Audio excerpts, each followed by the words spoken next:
I am chairman of the Anglo-Portuguese Society.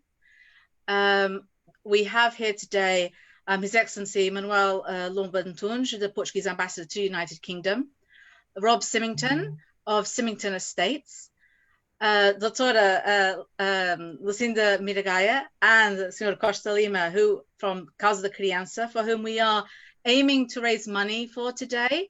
And we have from my executive committee, Susie Hall here.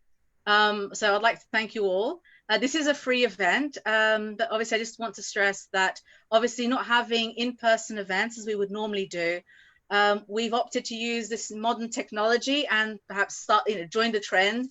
And at the same time, this is possibly a way that our friends and members who are in Portugal and in other places around the world able to join us. This was a talk that we had planned back in March, where Rob had kindly accepted our invitation to come to London and to speak at His Excellency's residence. Unfortunately, the pandemic broke just as we were going to have the event. And so we decided to postpone. And given everything, we felt that this was the right time to actually host the event online. And this way, we've actually been able to transform it into a fundraising event. And so we're able to welcome a charity that we support. And we were invited to a padrinhar this year, a Causa da Criança. We raised money for them last year at our gala dinner. And they made a kind invitation, and we felt that it would be wonderful to actually work with a charity and not just raise money, but become more involved and give a face to a name. And that's what we're going to be doing later on. Towards the end of our session is actually introducing the cause. And this will be an event that will be partially in English, but also in Portuguese. So we'd also like to welcome all of those in Portugal que nos estão a assistir em direto também, e agradecemos muito o vosso apoio. So it's going to be the first time we're going to do it in both languages, so everyone feels welcome. And without further ado, I would like to pass to His Excellency in order to give an opening address. Sr. Embaixador. Hello, good afternoon, good evening, I think at this time of the day. Excuse me by my lockdown attire. I don't bring a tie, but the circumstances are not properly one that we recommend you to put a tie in. Thank you very much, Sandra and your colleagues from the Anglo-Portuguese Society for inviting me for this occasion, a very special one since we are using distant technology to put us all together. I hope that this will be overcome soon. I'm hopeful that we'll be able to meet again in person on as soon as possible, and I'm hopeful and confident. And certainly I'm very interested to listen to Robert Symington, his lecture, his words about one of the things, or the thing I think he knows better, which is wine and producing of wine. And I follow him and his family on the social networks, and I always admire the wonderful landscapes that the family publishes in the social networks. And certainly the Symington family, as we all know, is one of the most important wine producers in Portugal, being it port wine, or what I call classical wine, this table wine, red and white with great quality. And the Symington family, I think, merges fantastically both the admirable things of the British people and the admirable things of the Portuguese people. So they concentrate in one single family, both characteristics they are indeed of British and of Portuguese, and the product is of a fantastic quality. And of course, everybody knows the importance that wine has to the Portuguese economy. Is one of our main exports, and its contribution for our economy, for jobs, for economic growth, for GDP is very important. For our exports, even here for England, as everybody knows. So it's something that we should follow very closely. Wine, and certainly the production of wine these days is not exactly as it was some decades or years ago. So it's in permanent modernization and transformation. And it's very interesting and very actual indeed to hear from those who know the work what is the current trends, the expectations, the difficulties, but also the hopes.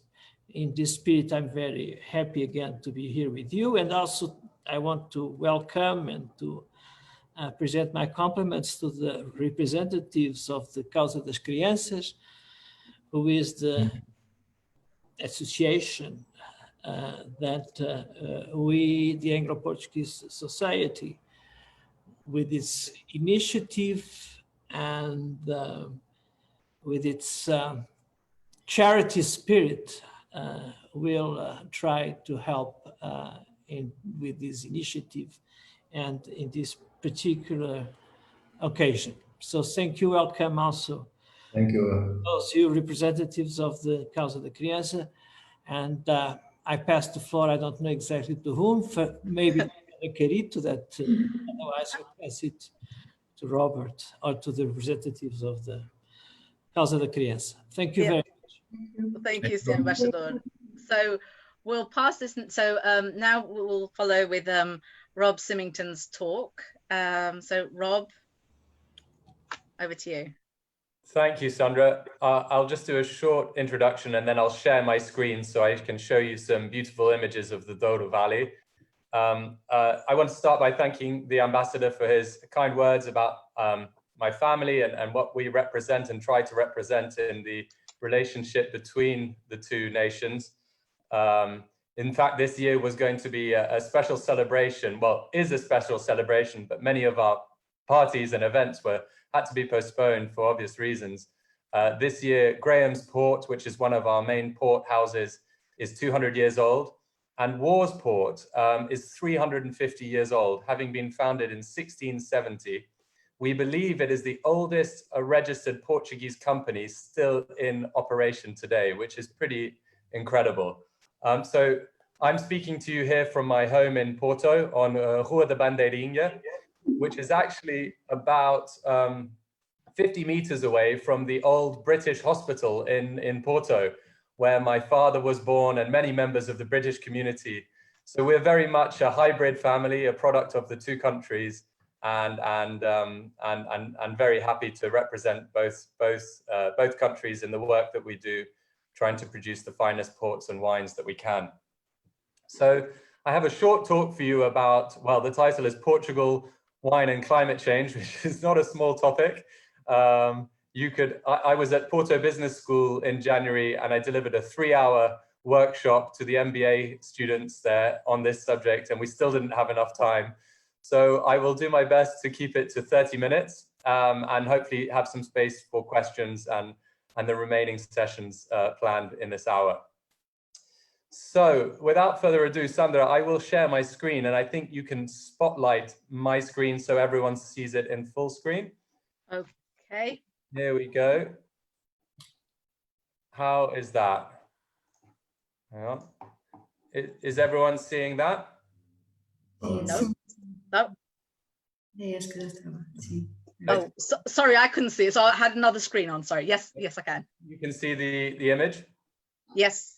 Okay, fantastic. So it's a great pleasure to be able to speak to you and the people watching about what we are doing as a company to respond to the threat of climate change, the risk and the future threat.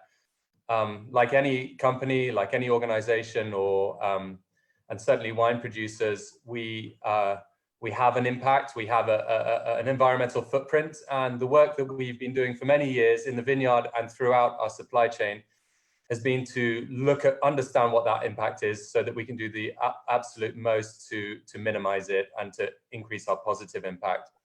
So what I'm going to share with you now is a little bit about what the threat of climate change poses for Portugal and for wine companies in this country. and some of the things that we as a company are doing to respond to this threat. I'll start with a few slides just to explain a little bit about our family business and our story, so you understand, I suppose, where I'm talking from and the context. So Symington Family Estates, we're port and wine producers, and we've been in Portugal since 1882.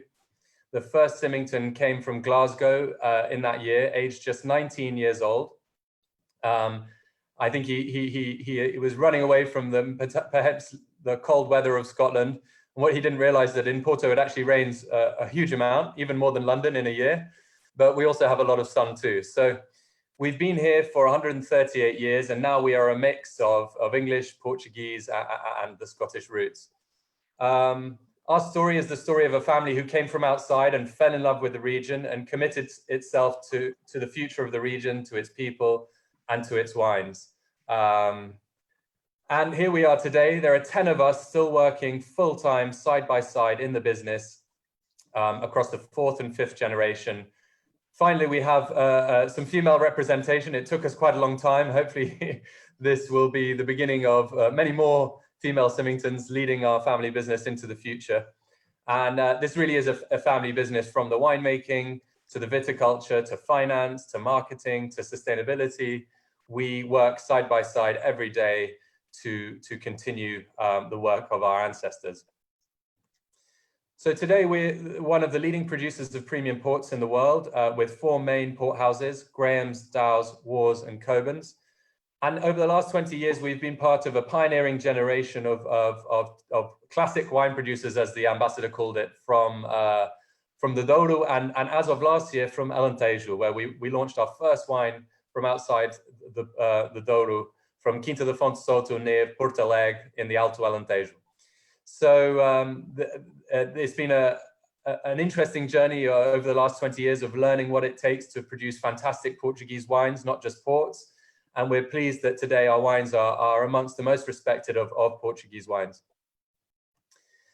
So to give you an idea of our footprint, our main vineyards are in the Douro Valley. The background behind me on Zoom is Quinta do Bonfim, near Pinhão in the Douro, which is the original Dow's estate in the Douro.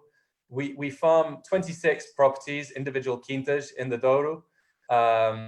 All of these quintas are sustainably farmed under a minimum intervention certification, and 130 hectares are organically farmed, which makes them the largest area of organic vineyard in the north of Portugal. And then, as you can see in the image, that's Quinta da Fonte Soto, down near Porto Alegre, which is a stunning property that we are excited to be producing some fantastic wines from. The Douro itself is the world's largest area of mountain vineyard. So it's an absolutely stunning wine producing region, and many of you have had the chance to visit it. If you haven't, I strongly recommend it. It's beautiful, and it's a challenging place to farm. Over half of the world's mountain vineyard is in the demarcated Douro Valley, and I'll just share a few more points about our region. So the oldest demarcated wine region in the world. You can't make port outside this region and call it port, nor can you make Douro DOC outside the region. In 2001, it was classified as a UNESCO World Heritage Site, particularly because of the impact that humans have had on the landscape, so that marriage of human intervention and the natural landscape. And there's 45,000 hectares of vineyard. Most of it is on steep terraces, as you can see in this image. So the terroir is also challenging. It's steep, the soils have very low organic matter, we have very cold winters, we have very hot and dry summers. And as a result, our grapes are very small yielding compared to some of the New World wine regions, Chile, Australia, Spain. We produce maybe up to 6 times less quantity per vine or per hectare than some of these other regions. So we're not a region that can compete on price or cheap supermarket wine. This is a premium wine producing region where we need to focus on quality. So dry soils, hardy vines, and tiny yields. All of the vines, or the majority of them in the Douro, are indigenous. This means they are Portuguese grape varieties that have adapted to our harsh conditions and are the best suited grape varieties to produce stunning wines in this region. So I'm sure it won't be a surprise to tell you that this is not an easy region to mechanize. the vast majority of work in the vineyard is still done by hand. This also makes it an expensive region to farm in, as well as a region where the social fabric and the wine producers and the port producers are very much in a symbiotic relationship. We need each other in order for the Douro to have a positive future. Ourselves, over the last, I suppose, 30 years, have been on a journey of modernization in the vineyard and the winery. In the Douro, we have led many innovations in the vineyard in terms of moving from a sort of traditional vineyard management where you would treat your vines based on the dates of the calendar towards a much more scientific approach. As you can see on the image there, we're in partnership with various EU universities to develop a automated vineyard robot. It looks like something out of Star Wars. And the approach is very much one of efficiency and environmental responsibility, only intervening or using water or other resources absolutely when we must, based on scientific data and our R&D. And that's very much our approach. So a few words about our mission, which is where I open up into the topic of sustainability and climate change. So how have we survived for so long? Obviously prioritizing quality in everything we do. Thinking long term, when you plant a vineyard, you're not going to get grapes from it in full production for at least 5 years, maybe longer. This is a slow business that you need to have a long-term mindset in, and it's a business that lends itself very much to families who think in terms of generations. Without our land, we have no product, we can't make our wines, and without the people in the valley, we also cannot harvest our grapes or produce the wines. So these are some of the core values that drive us as a company. And one of the points that I think is really important to make, speaking to you here as a member of the 5th generation of my family working in wine, is that we're constantly adapting.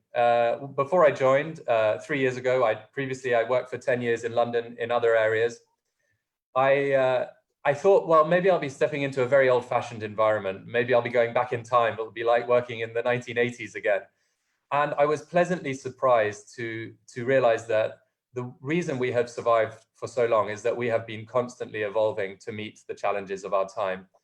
And when you think about what are the challenges of our time today in 2020, obviously we have many. We have commercial challenges, we have demographic challenges in the Douro, we have technology challenges, but the big challenge for me, or one of the big ones, is the environmental challenge, particularly climate.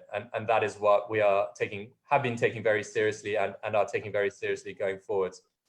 So today's realities, as I've just said, are we need to pioneer a way of making wine for the better, not just to produce quality wines that people love and want to keep for many years and drink 30 years from now, but wines that have a very light impact on the earth and that do not contribute, or contribute as little as possible, to the threat of climate change. So our mission is encapsulated in this phrase.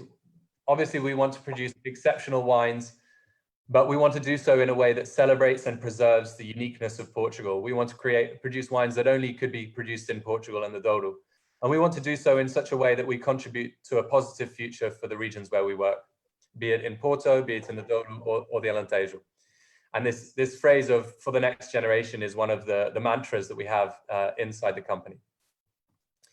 So it was a great step for us last year when we became the first wine company in Portugal to become a certified B Corporation. This is a global framework for ethical, responsible businesses, not just wine companies. And the best way of explaining it, if you haven't heard it before, is B Corp is to a company like what fair trade is to a product. So it's a stamp of approval across governance, ethics, supply chain, team, community, and environment that says that you adhere to the highest standards across all of these areas. So this isn't just a moment in time where you get a nice stamp and then you go back to work. This is a framework that obliges you to continuously improve. Actually, every 3 years you have to recertify, and they make it harder for you to get your score. So if you don't improve, you fall off the ranking. And I think if you haven't heard of B Corporation, I hope you will be hearing much more of it over the coming months and years. The Economist recently did a large feature on this framework. The FT has a whole series on how capitalism is evolving to take greater responsibility for society and in the environment. So we very much feel that this is something that a responsible company in this century needs to be doing, and not just saying we're doing it, but having third parties audit us to ensure that we are doing what we're saying we're doing. It was also a very nice moment last year where the drinks business, one of the leading drinks publications globally, awarded Symington Ethical Company of the Year in December of 2019, which was another nice recognition of the efforts we're making in this area. So I'll keep up the pace because we have a lot to cover and I want to leave time for questions. But moving on to wine, Portugal and climate change. I will leave this slide, this image up for a couple of seconds while I invite you all to have a think about what you think it might be if you haven't seen it before. And then I'll tell you what it is. What this is the global temperature change between 1850 and 2019. So each year has a line, and the color is derived by the divergence from the average, from the mean. So the average global temperature across this time period. And as you can see, unfortunately, on the right-hand side of the screen, we are accelerating towards much hotter average global conditions. This is no surprise, and all of the science bears this out. To me, this chart is pretty alarming. And I'm going to show you a few slides which sort of build on this point.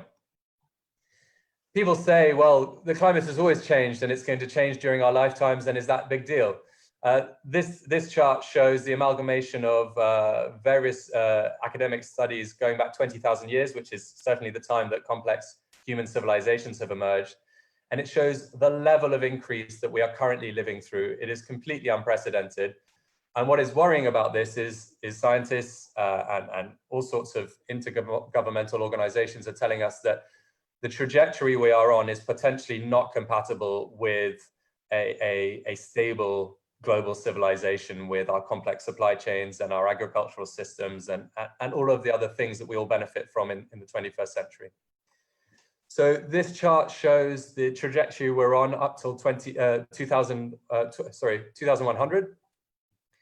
And as you can see, if we do nothing, we're on a trajectory of increasing the average temperature globally by up to 4 to 5 degrees. Now, these are not compatible temperatures with our current reality. And even the pledges that aren't yet being implemented still have us on a route which is considered very dangerous globally. So bringing that a bit closer to home, a national treasure in the UK, Sir David Attenborough, someone who people wouldn't see as an extremist when it comes to, he's a measured person, and he has been ringing the alarm bell. He is saying, we have a handful of years to do something about this. And if we don't, our children and grandchildren are going to face a very difficult world. This is a chart which is also pretty personal to me. As you can see, the Douro is there in the red region. This is a study that was done a few years ago, looking at the impact of climate change on European wine growing regions. So the red is regions where there are currently wine production areas, which by 2050 stand to be under significant risk through rising temperatures and drought if we don't change our current trajectory. The green are areas that are already becoming suitable because of what they call climate drift. As the bands rise northwards, various grape varieties actually become unsuitable in the areas that they're currently planted in, and the areas that they are suitable for tend to go northwards. In the Douro, interestingly, we have the benefit of altitude, so we can go up the hill, but obviously we can only go so far.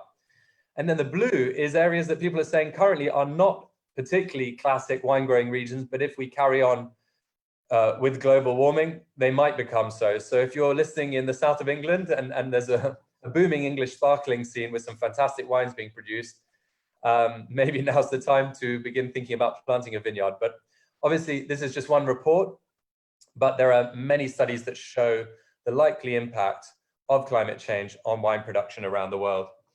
To give you another example, our research and development manager in our vineyards is an academic called Fernando Alves.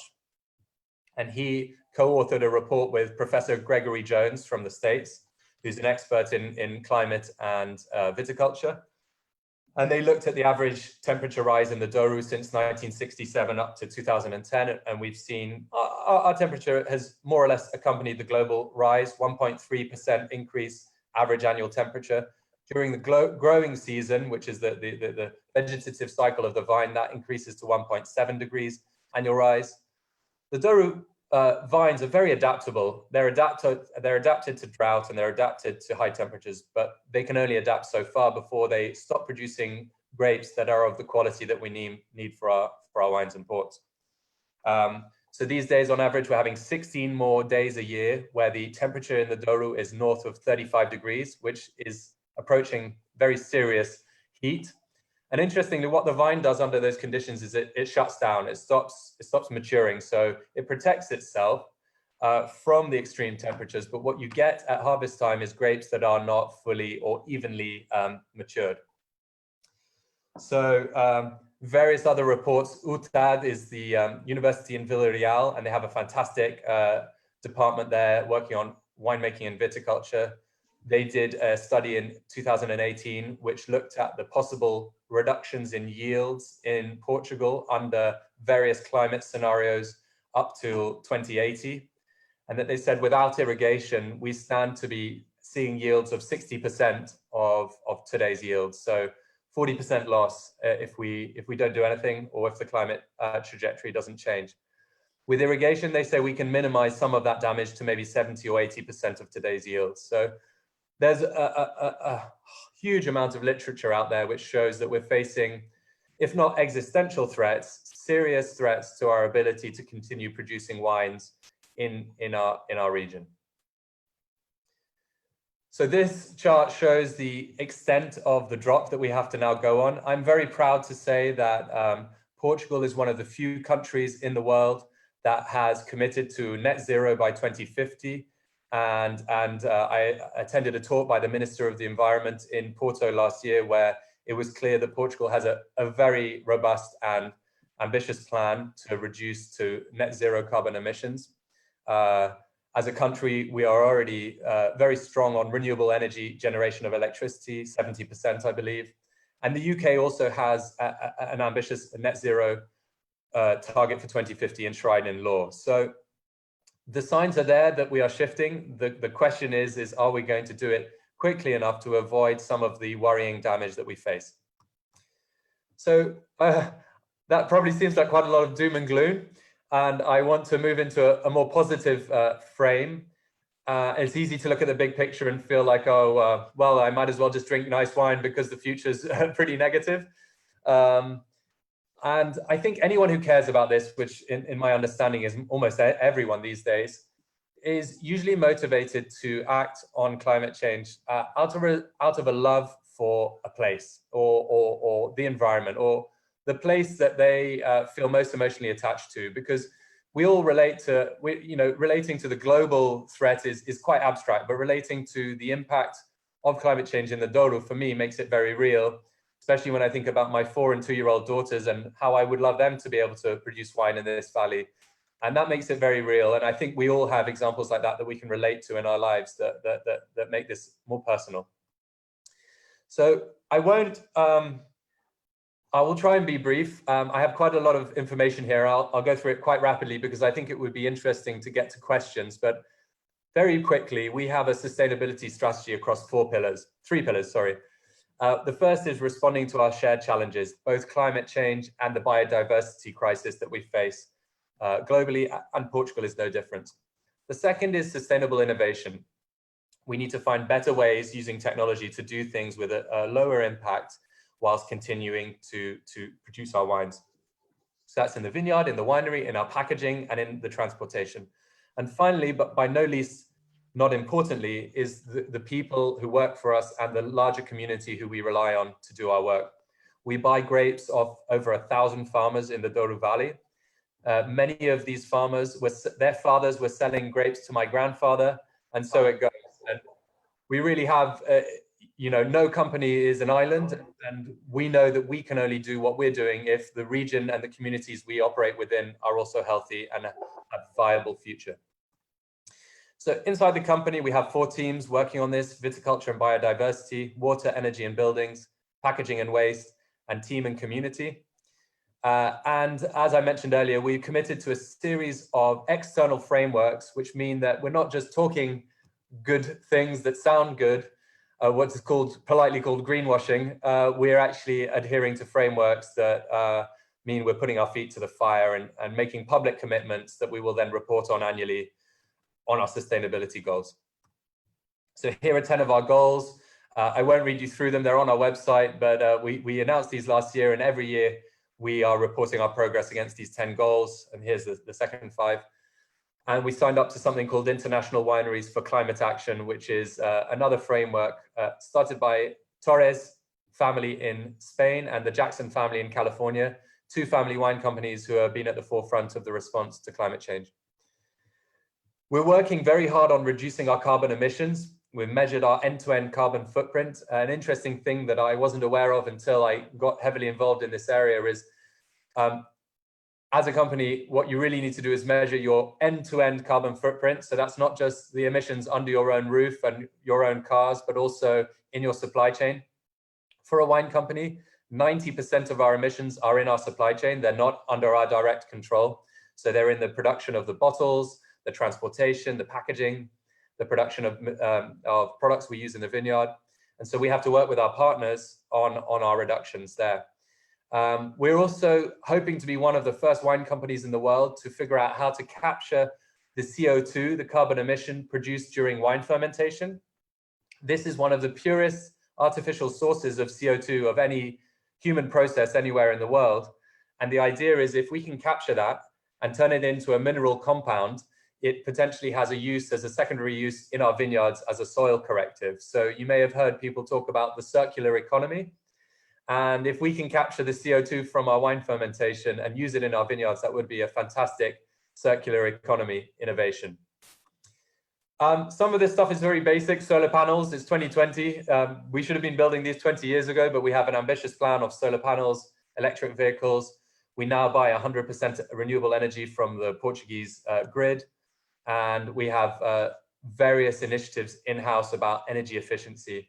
One really interesting statistic is we now move 88% of our wines from barrels to different containers and tanks using gravity, not using electricity. So it's about the layout of our storage facilities to ensure that we can move wine just using gravity. This is also better for the wine.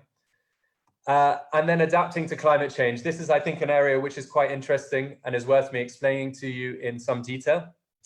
So over the past 10 years, we've been planting 2 main grape variety libraries in the Douro.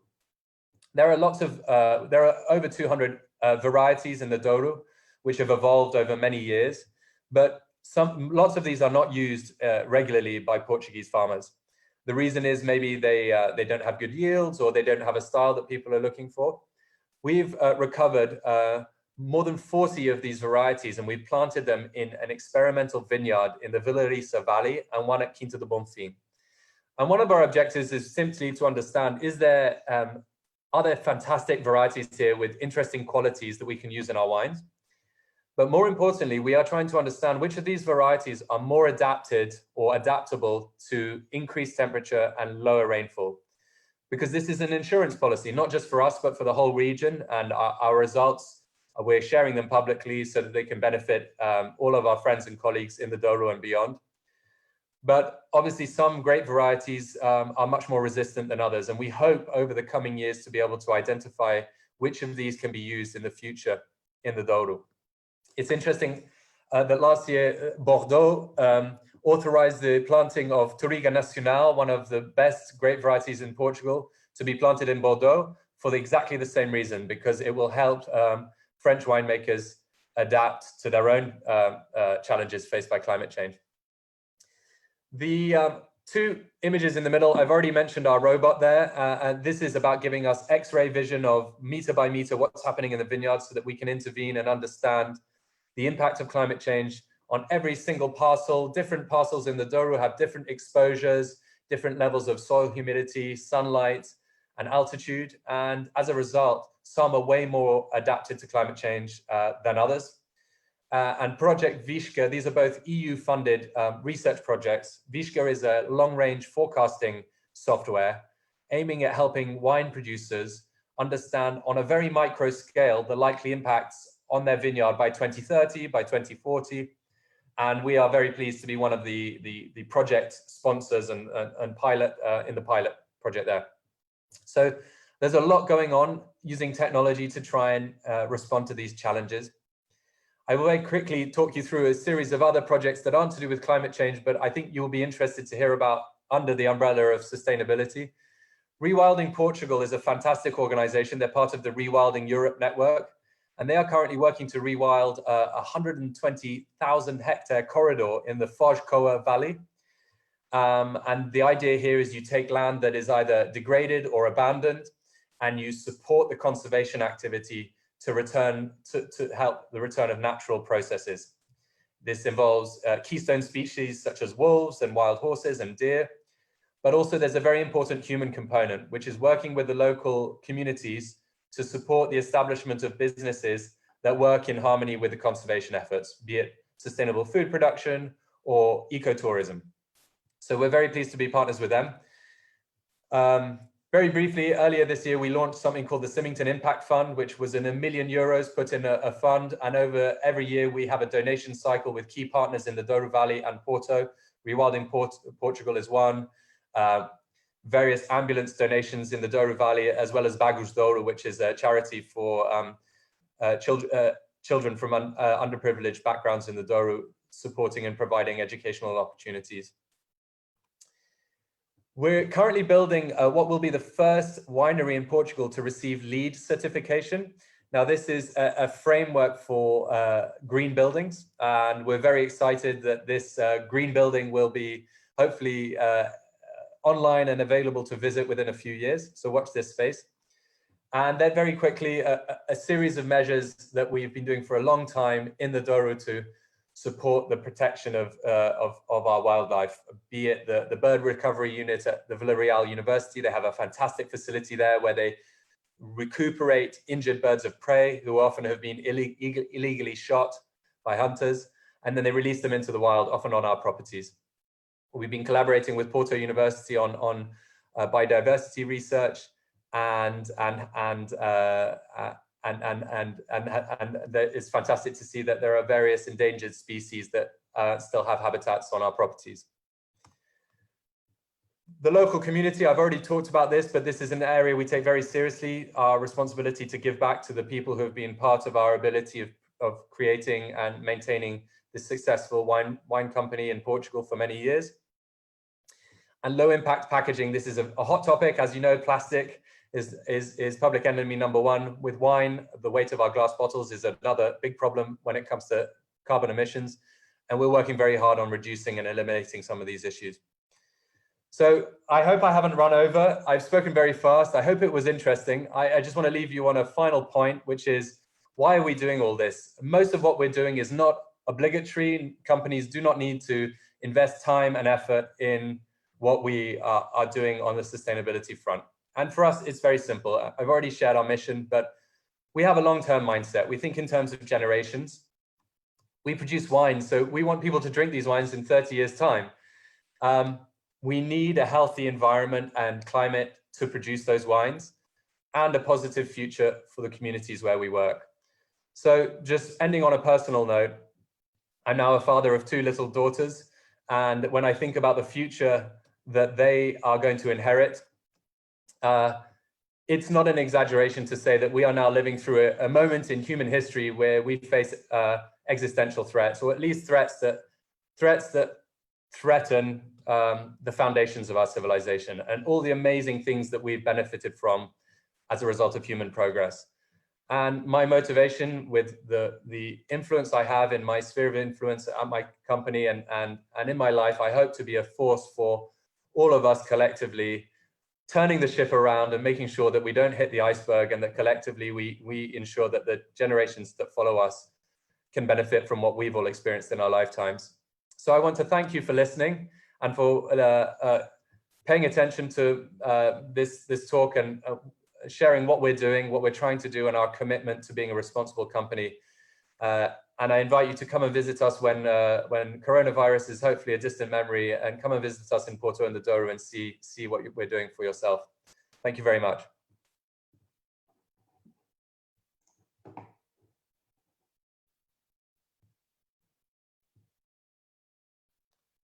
Sandra, I think you're on mute. I was on mute, yes. So thank you so much for that, Rob. I mean, it was certainly interesting. It was brief, and I think you've opened a door for once the coronavirus is at least controlled more, and you can come over to London, a follow-up talk for sure, because I'm sure the material is there, and more people would love to hear about it.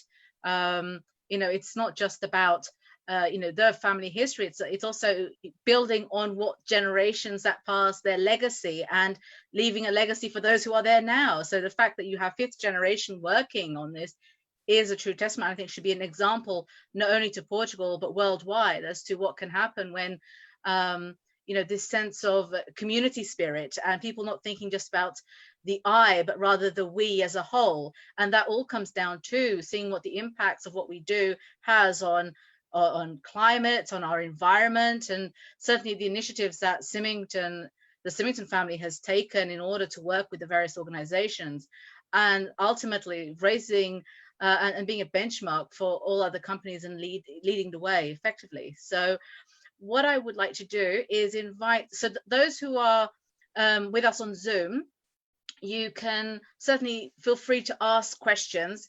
We have one already. Rob, can you see that there? I can read it to you.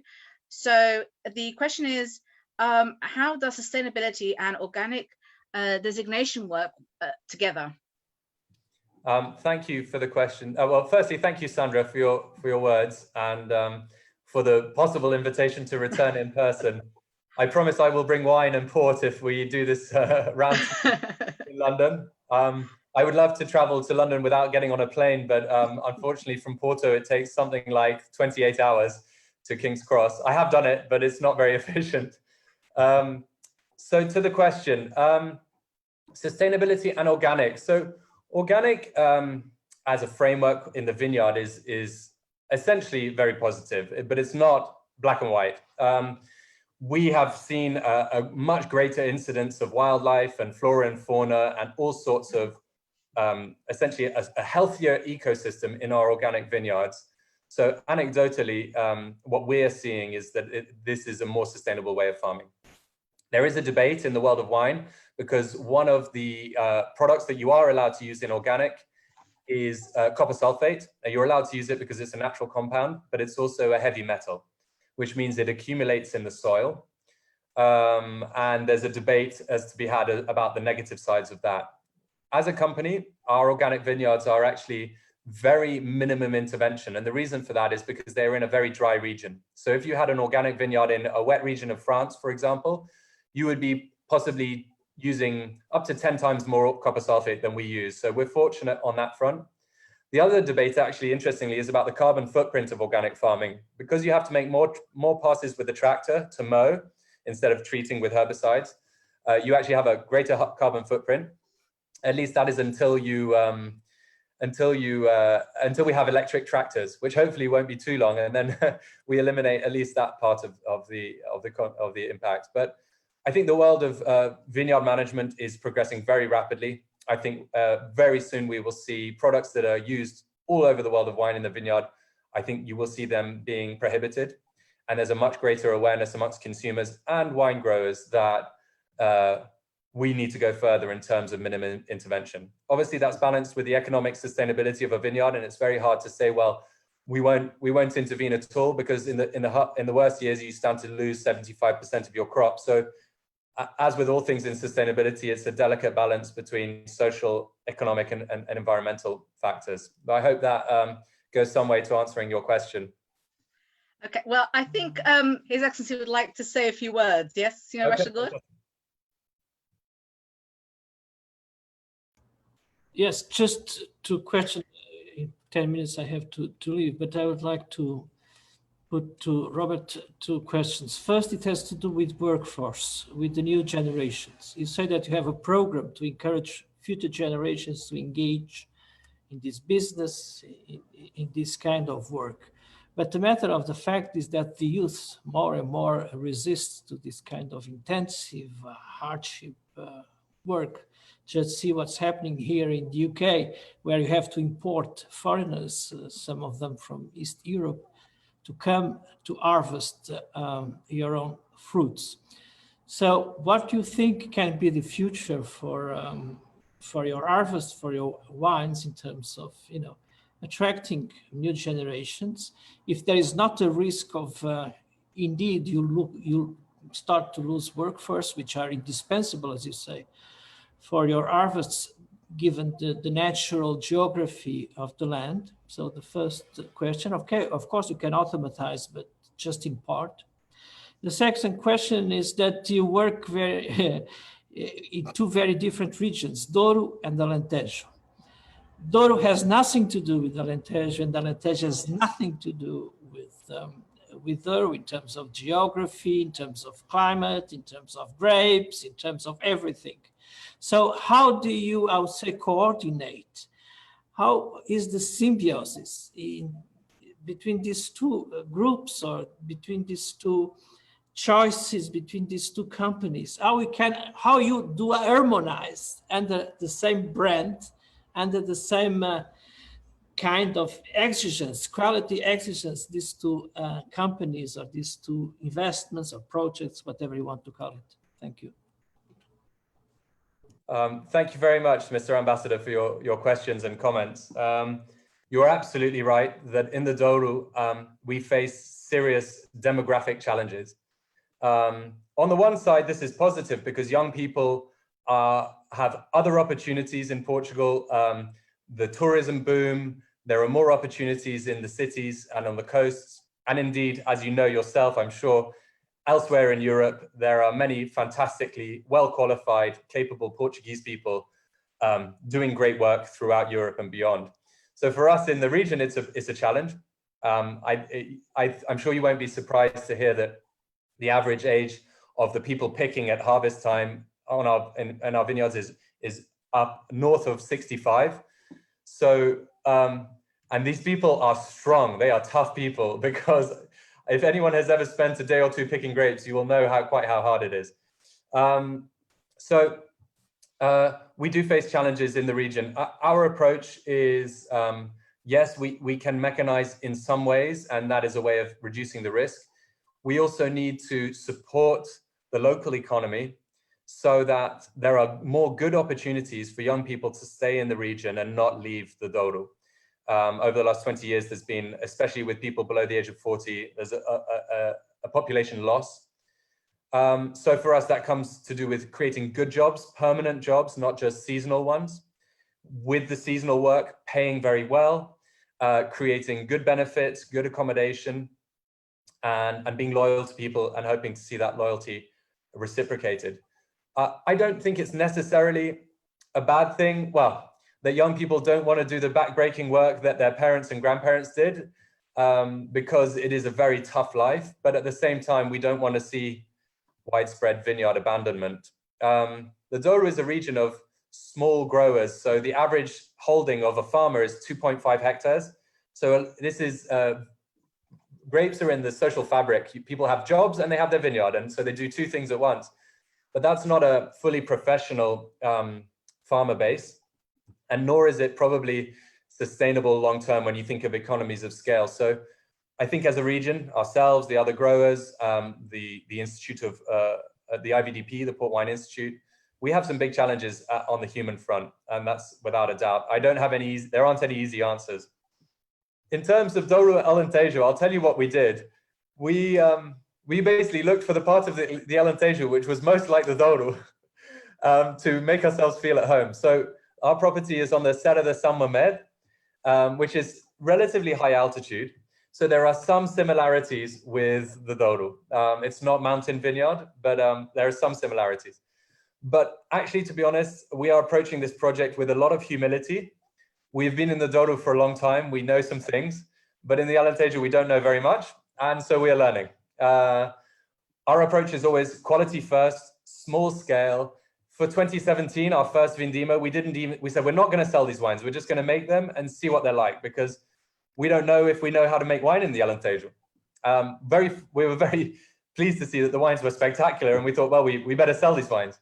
And some of them came to the UK through the Wine Society. But, you know, it's a case of small volumes, not chasing the revenue and the sales in the supermarkets, doing things right and learning. And because we plan to be around for a long time, we have the luxury of being able to try and learn. But you're right, we have a lot to learn.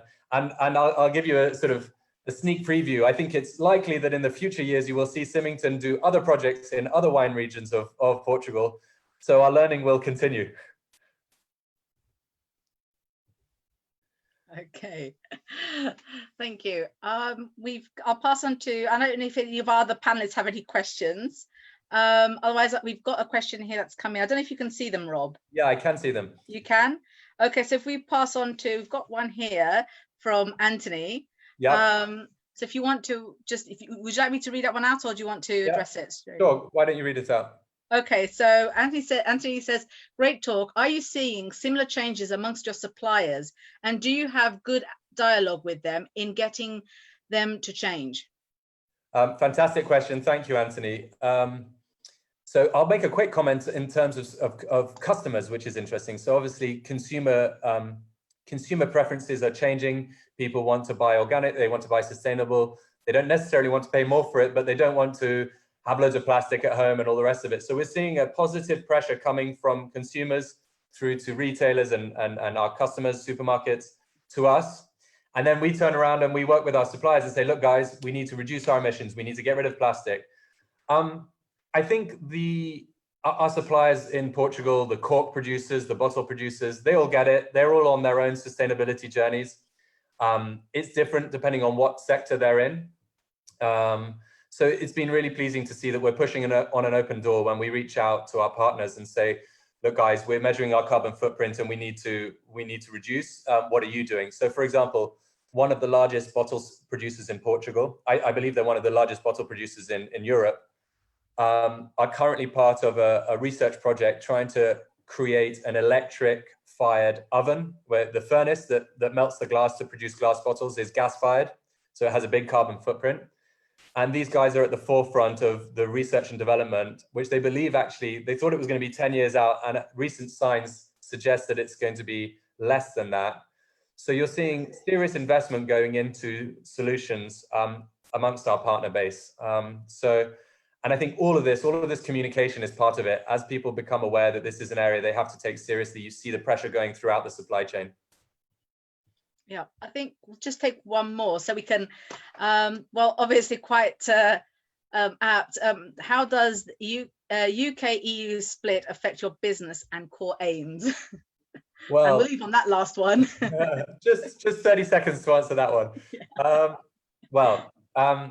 As a family that's a hybrid of the two countries, and as a company that sells a lot of wine in the UK and port, for us, Brexit threatens our business from some perspectives. The uncertainty, the possibility of tariffs.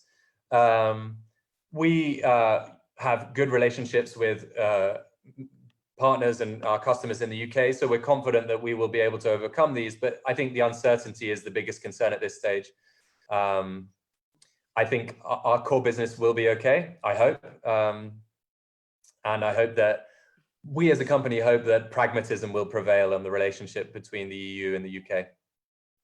Okay, well, thank you, Rob. Well, we'll now pass on to the next section of our event, as it were, where we are going to address the fundraising side. So we do hope that not only have you enjoyed the talk, but we would encourage you to make a donation if you can to a Causa da Criança that we have now, as I said, we've apadrinhado the association in Portugal.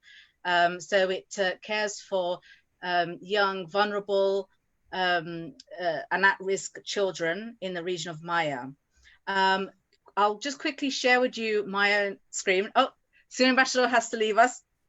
Thank you very much. Thank you, Robert. Thank you, Sandra, for organizing this very interesting event.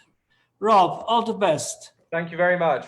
Thank you. Bye, bye everybody. Bye. Bye. Thank you. Thank you. Okay.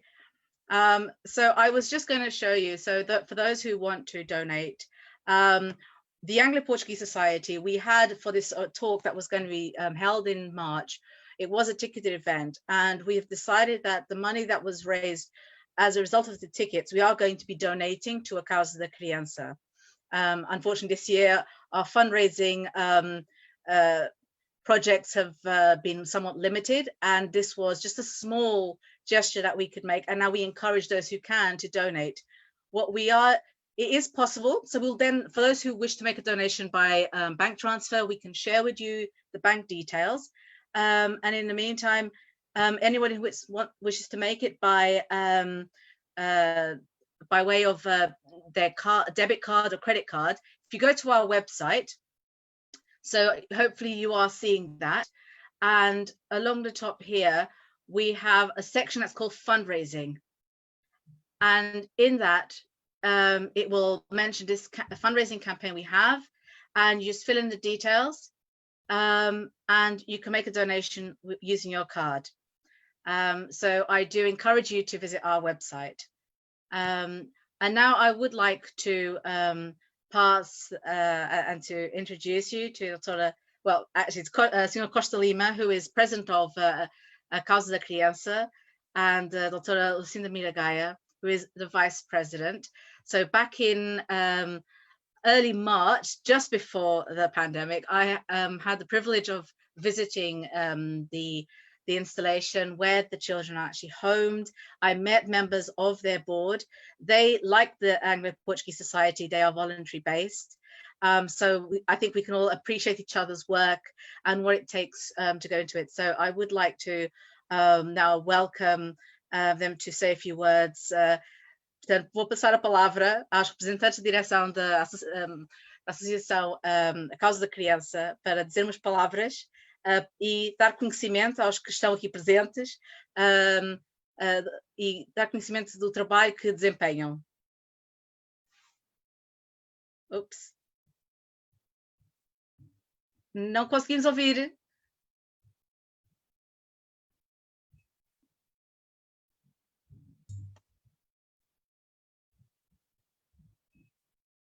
Não estamos a ouvir. E agora? Agora sim. Desculpa, mas eu estava desligado há um bocado para não interferir na palestra do Sr. Rob, mas primeiro quero agradecer a todos os que estão presentes, quero agradecer especialmente à doutora Sandra Cari por esta iniciativa que tem tido e pela amizade que tem para connosco, e já agora vou passar a palavra primeiro à doutora Lucinda, porque ela é que é a nossa Public Relations nessas situações, e ela vai falar-vos sobre a Causa da Criança. E depois voltarei a falar novamente, mas para já dou-lhe a palavra a ela. Muito obrigado a todos e até já. Olá, doutora Sandra, boa tarde a todos. Espero que me estejam a ouvir nas melhores condições.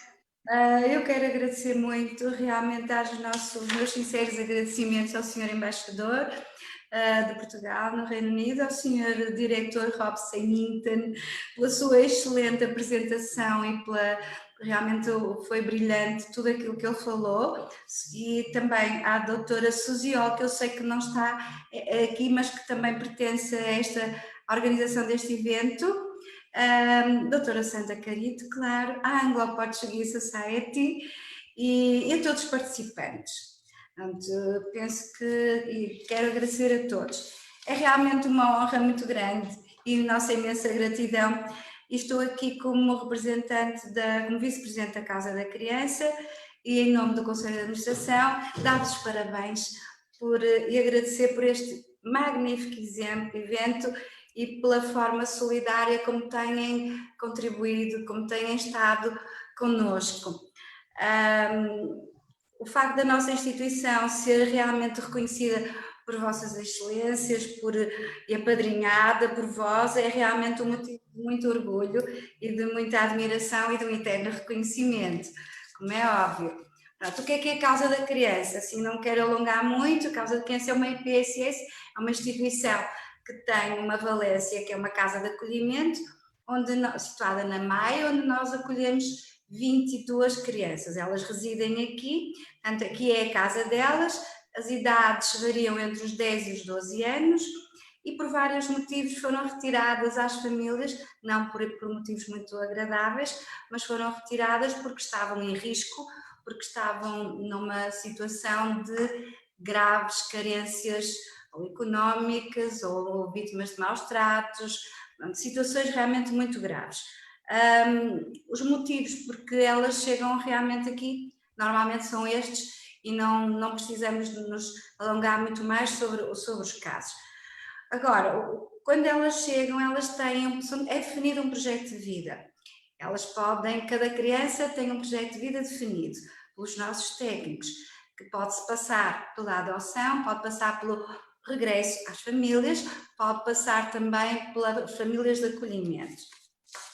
Eu gostava, quer dizer, como é que surgiu esta casa? Nós dizemos sempre que o homem pensa, o sonho acontece, é verdade. E isso aconteceu há muitos anos, não vou nomear nem designar as pessoas, porque foram realmente muitas ao longo do tempo, que sentiram a necessidade, desde a primeira Comissão de Proteção de Menores e Jovens da Maia, sentiram a necessidade de termos uma casa, um porto de abrigo, um local onde as crianças que são retiradas ou que estavam em risco, que estavam com problemas graves nas famílias biológicas dela, tivessem um local onde elas pudessem ter o melhor. E foi aí que surgiu o sonho de concretizar este projeto. E este projeto está realmente já há alguns anos e poderemos, temos que pensar que estamos aqui para lhes oferecer o melhor que podemos, não é? Que podemos trabalhar para elas. Temos uma equipe de funcionários que temos que lhes agradecer também pelo trabalho excelente que fazem. Sem eles nada era possível. As crianças não poderiam ter tanto amor, tanto carinho, tanto cuidado como têm, porque eles trabalham aqui todos os dias para eles. Nós, como administração, não oferimos nunca nenhum vencimento, não temos qualquer compensação financeira, trabalhamos por eles e para eles, para que não lhes falte nada, nem aos funcionários, nem às funcionárias, nem às crianças. Aqui, desde 2007, passaram por nós 150 crianças, das quais algumas foram realmente concretizados por os projetos de adoção. É preciso muito amor, muita dedicação e muito carinho. Claro que trabalhamos para eles, queremos que eles... Nós não temos um pequeno subsídio, a segurança social, tudo o resto é da solidariedade, dos donativos de empresas, de entidades oficiais, do vosso reconhecimento, da vossa ajuda, pessoas beneméritas, peço desculpa, como vós, mas vivemos essencialmente disso, não temos realmente muito mais forma onde ir buscar aquilo que nós precisamos para eles. É evidente que o nosso trabalho na instituição nunca estará terminado. Nós desejamos sempre fazer o melhor, mais por estas crianças que precisam de nós, que precisam da nossa proteção e que cuidemos deles com muita paciência, com muito carinho, com muito amor, que é isso que realmente eles precisam mesmo de ter. Agora, gostaríamos que um dia pudessem nos visitar, já tivemos o imenso gosto de ter aqui a doutora Sandra Carito, realmente em representação de todos vocês, mas gostaríamos em breve, sempre que for possível, que realmente nos visitem, estejam connosco. É óbvio que neste momento estamos a passar aquelas situações que todos sabemos, de não haver ainda uma grande abertura presencial para podermos, em breve isso vai acontecer. E para que tudo isto seja possível, é evidente que contamos com a solidariedade de todos. Não, digo sempre isso, nós não podemos salvar todas as crianças do mundo, mas se podemos abraçar algumas das que temos connosco, é muito bom. E se pelo menos uma pudesse ser salva de tanta loucura e tanta violência, vale a pena o nosso sacrifício, vale a pena o nosso esforço, Vale a pena o nosso carinho, vale a pena todos estarmos aqui. Agradeço demais a todos vós, é com o meu coração cheio de orgulho e cheio de amizade e carinho por vós. Muito obrigada e felicidades, saúde para todos e até breve. Muito obrigada a todos. Doutora, vou terminar aqui com a intervenção do Sr. Presidente. Sim, com certeza. Pronto, Então, não terei muito mais a acrescentar, a não ser que continuo a dizer que estamos imensamente gratos pela vossa disponibilidade em apadrinhar-nos. Espero que não se arrependam e nós faremos todos os possíveis para que levemos a nossa missão a bom cabo e que, como a doutora Lucinda disse, vocês estão totalmente, toda a gente que está hoje presente, estão convidados a vir cá, mas como compreendem, neste período vai ser extremamente difícil. E posteriormente, quando nós tivermos uma vacina para o Covid ou estivermos numa situação de boa situação para a nossa saúde, para a saúde de todos, estaremos na disposição de vos receber um a um aqui na nossa casa para tomarem conhecimento da nossa. Obrigada, o nosso abraço. Muito obrigado a todos. Todos, sem exceção. Se esqueci algum nome, por favor, perdoem-me, mas eu penso que não. É para todos, sem nenhuma exceção. Muito obrigada. Já agora, se poderia acrescentar, se o Dr. Rob Symington estiver na disposição, um dia destes, os nossos meninos gostariam de fazer uma visita a uma das filhas. Será possível? Sim, com todo o gosto, sem dúvida. Sim, seria ótimo. Obrigado. Muito obrigada, muitas felicidades, muita saúde. Se precisarem nos colocar alguma questão, também estaremos aqui disponíveis para vocês. Algo precisa ser esclarecido. Obrigada. Obrigado. Pela vossa intervenção. Muito obrigado, obrigada. Mr. Rob Symington. Muito obrigada. Muito obrigada pela vossa intervenção. Alguns dos nossos participantes aqui podem não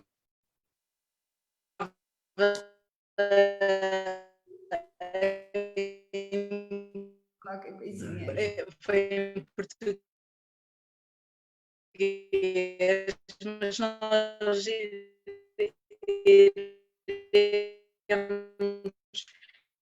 estamos sem. Não estamos sem. Estamos sim. Não conseguimos ouvi-los. Conseguimos ouvir. Não ouvimos. Em português. Those of you who didn't, you have confirmed that you have made donations. Oh, no. We lost you for a bit, but I think you're back. Am I back? So it looks as though in London and the internet goes down. Never a good sign. Sorry, as I was saying, for those who perhaps didn't understand this part in Portuguese, this is the ideal opportunity to learn, maybe take some classes in Portuguese. So next time you're in Portugal, you can experience the culture slightly better. But we will certainly make available a summary of what's been discussed here so that you do understand everything. And like I say, I can only stress that do support this cause. We've had immense pleasure in supporting them and working more closely, and certainly those children are very much loved. And I think when you hear all the stories you do, particularly here in the UK, about what it is like to be in a home, these children are very much loved. So it's very encouraging to actually see the work, and they do an incredible work.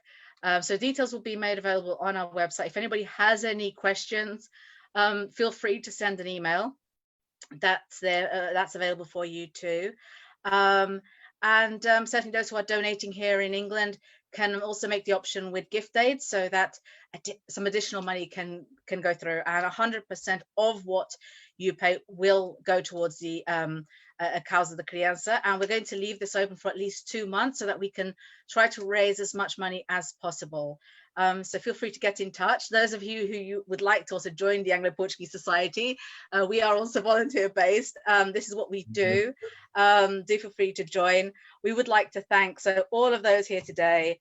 Rob Symington, His Excellency's already left us. Doutora Lucinda, Sr. Costa, Lima Costa, and Susie from our committee. Thank you all, and certainly thank you to Symington, the Symington Family Estates. That is one of our sponsors, so we thank you, and we're always grateful for wine that is supplied to our events, and our guests very much enjoy it. And now actually to have some background as to what it is you're drinking, perhaps it'll make people understand a little more and want to learn more. So thank you all. I think we'll end now. I don't know if anybody would like to say any closing remarks, but thank you. Anyone? No? Okay.